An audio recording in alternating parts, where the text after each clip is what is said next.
வணக்கம் நண்பர்களே, இமயம் DBT real estate சேனலுக்கு உங்களை வரவேற்கிறேன்.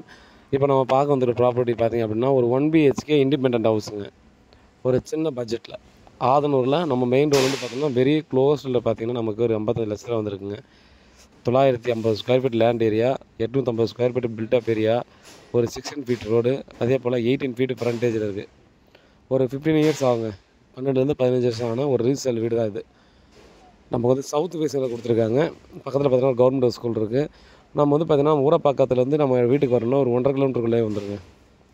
ஸோ நம்ம அங்கேருந்தே பார்த்தீங்கன்னா வாக் பண்ணுற தூரம் தான். நம்ம மெயின் ரோடு வந்து பார்த்திங்க அப்படின்னா ஒரு ஜஸ்ட் ஒரு 300 மீட்டர் கூட இருக்காது. ஸோ இந்த வீடு பாருங்கள், நீங்கள் வந்து பார்த்தீங்கன்னா ஜஸ்ட் ஒரு ஒயிட் வாஷ் பண்ணிவிட்டு நீங்கள் உடனே பார்த்தீங்கன்னா ஆக்குபை பண்ணிக்கலாம். அந்த மாதிரி கண்டிஷனில் இருக்குது. 55 லட்சம் ஃபைனல் ரேட்டு. நம்ம வீடை பாருங்கள், ரேட்டு ஓகே அப்படின்னா அடுத்து பேசலாம். ஏன்னா ரேட் வந்து பார்த்தீங்கன்னா இதுதான் ஃபைனல் ரேட்டு, அதை சொல்லியாச்சு. மேலும் பார்த்திங்க அப்படின்னா நமக்கு எல்லாருக்குமே தெரியும், அந்த ஆதனூர்லேருந்து மன்னிவாக்கம் ரோட்டில் கவர்மெண்ட் பஸ்ஸும் பார்த்திங்கன்னா டைமிங்க்கு போயிட்டு வந்துட்டு தான் இருக்குது. அதனால் பார்த்திங்கன்னா நம்ம வந்து பஸ் வசதியும் பார்த்திங்கன்னா டைமிங்க்கு இருக்குது. அதே போல் பார்த்திங்கன்னா நமக்கு ஊரப்பாக்கம் ரயில்வே ஸ்டேஷன்லேருந்து ஜஸ்ட் வாக்கபிள் டிஸ்டன்ஸ் 1.5 கிலோமீட்டர் தான். 1.5 கிலோமீட்டர் வந்து பார்த்திங்கன்னா டெய்லி வாக்கிங் போகிற தூரத்தில் வந்துடுது. ஸோ நமக்கு வந்து பார்த்திங்கன்னா ஜஸ்ட்டு ஒரு 300 மீட்டருக்குள்ளாவே வந்துடுது. ஆப்போசிட்டில் பார்த்திங்கன்னா ஒரு கவர்மெண்ட் ஸ்கூலும் இருக்குது. அதனால் பார்த்திங்கன்னா இது நல்ல ஒரு ப்ரைம் லொக்கேஷன் சொல்லிக்கலாம். ஸோ ரோடு வித்து எனக்கு பிரச்சனை இல்லை.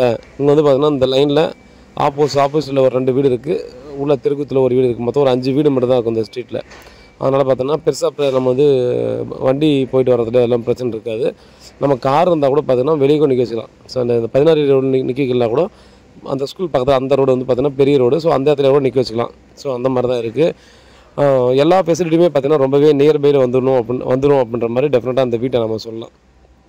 ஸோ அதனால் பாருங்கள், இந்த மாதிரி ஒரு சின்ன பட்ஜெட்டில் கிடைக்கிறது ரொம்ப ரொம்ப ரேரு. நீங்கள் இதே ஏரியாவில் கூட போய் பார்க்கலாம். நான் ஒரு 950 ஸ்கொயர் ஃபீட்டில் இண்டிவிஜுவல் வில்லா புதுசாக கட்டினாலே பார்த்தீங்கன்னா 65 70 லட்சம் குறைஞ்சது விற்கிறாங்க. ஸோ ரீசேல்ன்ற போது பார்த்தோன்னா இது வந்து ஆத்தமூரில் கட்டின வீடு. ஸ்ட்ராங்காக இருக்குன்றதுல பார்த்தீங்கன்னா கண்டிப்பாக யோசிக்க தேவையில்லை. குவாலிட்டியில் காம்ப்ரமைஸே இல்லை. ஜஸ்ட் நீங்கள் ஒரு பெயிண்டிங் பண்ணிவிட்டு நீங்கள் வந்து டைல்ஸு, அந்த டாய்லெட்டு, சிங்க்கு இது எல்லாத்தையும் பார்த்தீங்கன்னா நீங்கள் மாற்றிட்டு அப்படியே ஆக்குபை பண்ணிக்கலாம். பாருங்கள், வீட்டில் மகாலட்சுமி வாங்க ப்ராப்பர்ட்டியை பாருங்கள். அப்ரூவ்டு ப்ராப்பர்ட்டி, நீங்கள் லோனுக்கும் போய்க்கலாம். வேறு ஏதாவது டீல் வேணால் கால் பண்ணுங்கள். உண்மையாகவும் நேர்மையாகவும் கூட நான். நன்றி.